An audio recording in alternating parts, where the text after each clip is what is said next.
Here to discuss it all is a member of the House Armed Services Committee, Florida Congressman Mike Waltz. It's almost unbelievable. I use the word unbelievable because it is just extraordinary. I mean, how has this happened? That this terrorist is the guy, and they say with a straight face, "Oh yeah, you know, we work with the Taliban, and you know they'll be fine." I don't know what to say. What's your reaction, Mike? Yeah, Steve, you have every right to be speechless on this. But listen, the Haqqani Network, and Americans need to understand this, this network is the most dangerous terrorist group they've never heard of. And this guy, Siraj Haqqani, is the worst of the worst. He's kind of a combination of Charles Manson and John Gotti combined. And that ruthless, brutal, responsible for hundreds of Americans' deaths. Special Forces unit, including one that I commanded, have been trying to kill him for decades. But here's what he mastered that so many of the others haven't, is he makes tons of money. They have counterfeiting rings. They have front companies. They have stolen car networks, drug rings.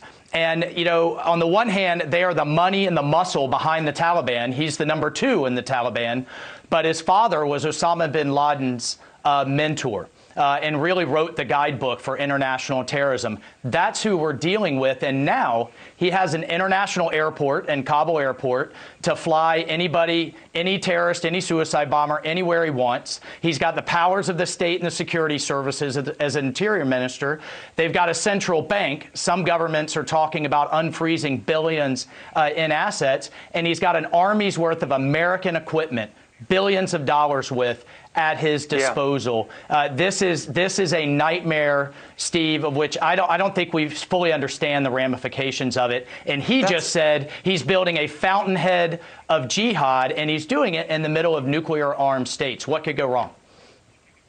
I mean, exactly. That's why I wanted to talk about it with you tonight and focus on it, because we've mentioned kind of this issue in passing as we've critiqued, and you've been such a strong voice on this, as we've critiqued the disastrous surrender to the Taliban over the last couple of months. But this particular aspect, you know, we do it as part of the list. You know, they're going to make Afghanistan a safe haven again and so on. It's more than that. It's more than just the Taliban offering a safe haven. You're putting the terrorists in charge of the country. It is the regime.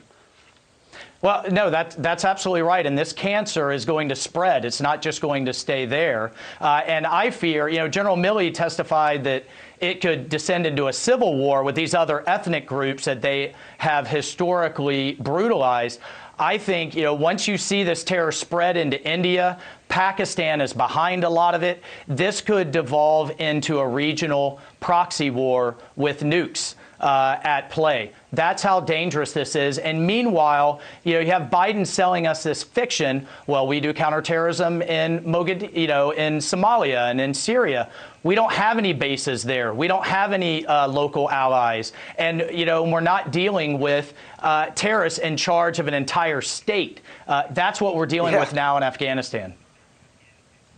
Exactly. Yeah. And now they're talking about getting the, you know, giving them the, you know, the aid back and trying to normalize. How can you normalize a country where you've got a terrorist who's the interior minister, thanks to what Biden did?